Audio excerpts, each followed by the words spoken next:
कायद्यामध्ये बदल करण्याची आवश्यकता शासनाला वाटली, कारण का की प्रचंड प्रमाणात धुमाकूळ चालला होता.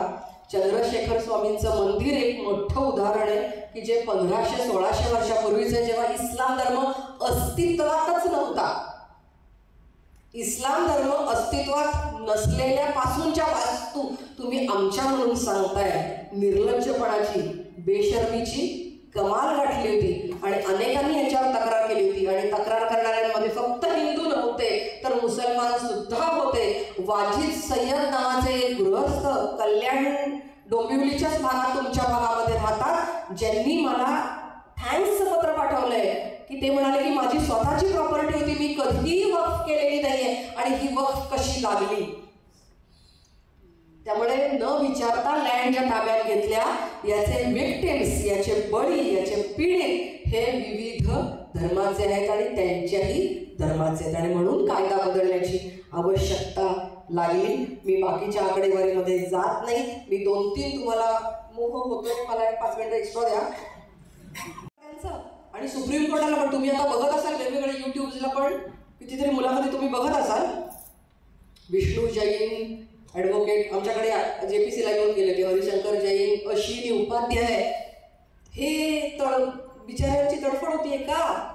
ते म्हणतात अरे 1995चा जो ॲक्ट होता, 2013 साली जो अमेंड झाला आणि तेव्हा त्याच्यानंतर आम्ही कितीतरी जणांनी जेव्हा सुप्रीम कोर्टामध्ये दाद मागितली तेव्हा तुम्ही आम्हाला सांगितलं की स्टेट कोर्टाकडे जा, हायकोर्टाकडे जा. आणि आता मात्र तुम्ही यांचे ॲक्सेप्ट केले. आता यांना नाही म्हणत आहे की ऑब्जेक्शन घेताय तुम्ही 2025च्या कायद्याला, ऑब्जेक्शन घेता तर तुम्ही हायकोर्टाकडे जा असं नाही सांगत आहे तुम्ही. थांबायचं का मी. आता हे जे वामसी पोर्टल आहे याच्यामध्ये आता इथून लांबून दिसणार नाही, स्लाइड असते तर दिसलं असतं. वक्फचं क्लासिफिकेशन सांगितलं आहे, वक्फचं टाईप आहे यूज, म्हणजे माझी प्रॉपर्टी कोणीतरी वापरतंय. मग इथे नाव काय तर सांगितलेलं नाही आहे, नाव कोणतंही सांगितलेलं नाही. देणाऱ्याचं नाव काय, समजा मी यांना दिली तर माझं नाव पाहिजे, वाकिफचं नाव पाहिजे, वाकिफचं नाव नाही. तारीख, जेव्हा हे वक्फ क्रिएट झालं त्याची तारीख नाही सांगितलेली. रजिस्ट्रेशन केव्हा केलं सांगितलेलं नाही. एरिया किती आहे सांगितलेलं नाही. सीमारेषा सांगितलं का नाही. गुगल सर्वे झालाय का नाही. फोटो काढलेत का नाही. इन्स्पेक्शन झालंय का नाही. हे सगळे मी स्टार्स केले की ज्याच्या पुढे काही नाही, ब्लँक आहे. दुसरं एक सांगते, ही आहे जालन्यातली एक प्रॉपर्टी, याचे ओनर आहेत, हे आपलं प्रॉपर्टी कार्ड आहे आणि हे वक्फचं प्रॉपर्टी कार्ड आहे.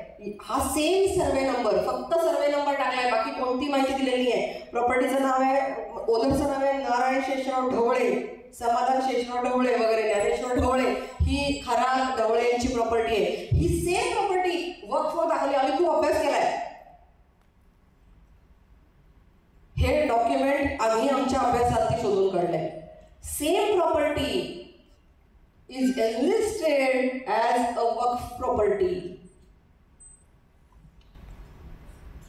आपली पुण्यभू आहे, आपली मातृभू आहे, आपली पितृभू आहे. आपल्या देशाला आपल्याला जर संरक्षण करायचं असेल तर बाहेरची आक्रमणं थोपवायला माननीय मोदी समर्थ आहेत. आतली आक्रमणं थांबायला हम भी मोदी मैं भी मोदी असं म्हणून आपल्याला पुढे यावं लागेल, तरच आपण आपला देश वाचवू शकू. एवढंच या निमित्ताने सांगते. मला इथे बोलण्याची संधी दिली आणि मला वाढीव वेळ देऊन ऐकून घेतलं त्याबद्दल